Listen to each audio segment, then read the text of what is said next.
ఏరువాక పూర్ణిమ రోజున వృషభ పూజనం చేస్తారని చెప్పారు కదా, ఎందుకు చేస్తారు?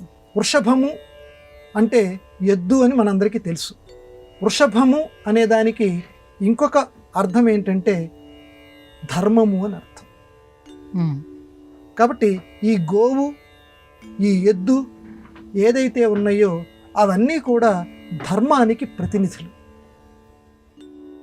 మనం శివాలయానికి వెళ్ళినప్పుడు మొట్టమొదటి నందీశ్వరుణ్ణి దర్శనం చేసుకొని శివుణ్ణి దర్శనం చేసుకోవాలని పెద్దవాళ్ళు ఏ రకంగా చెప్పారో, ఏరువాక పౌర్ణమిలో మొట్టమొదటి నువ్వు పొలం దున్నటానికి వెళుతున్నప్పుడు మొట్టమొదటి నువ్వు ధర్మాచరణ చెయ్యాలి. ధర్మాచరణ అంటే వృషభానికి పూజ చెయ్యాలి.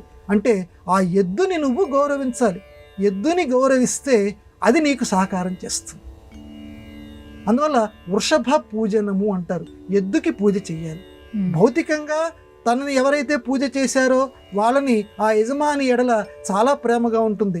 మీరు గమనించారో లేదో, మనకి ఒక జంతువు ఎడల మనం గనక ప్రేమ చూపిస్తే, మనం దూరం నుంచి ఉంటే, ఒక్కసారి ఇప్పుడు ఉన్నటువంటి శునకాల సంగతే తీసుకుందాం.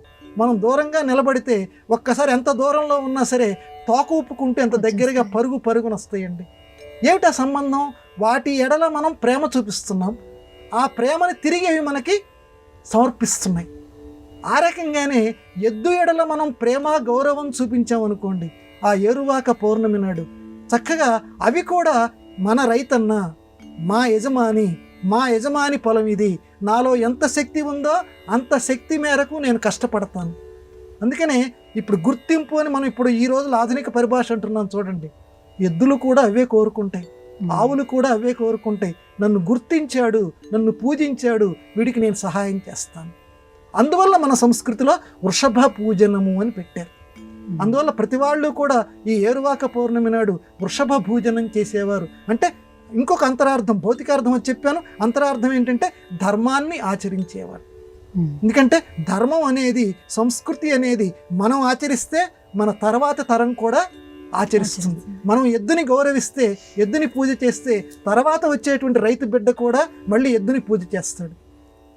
అంటే జంతువుని గౌరవించడం అనే సంస్కృతి తర్వాత తరాలకు కూడా వెళుతుంది.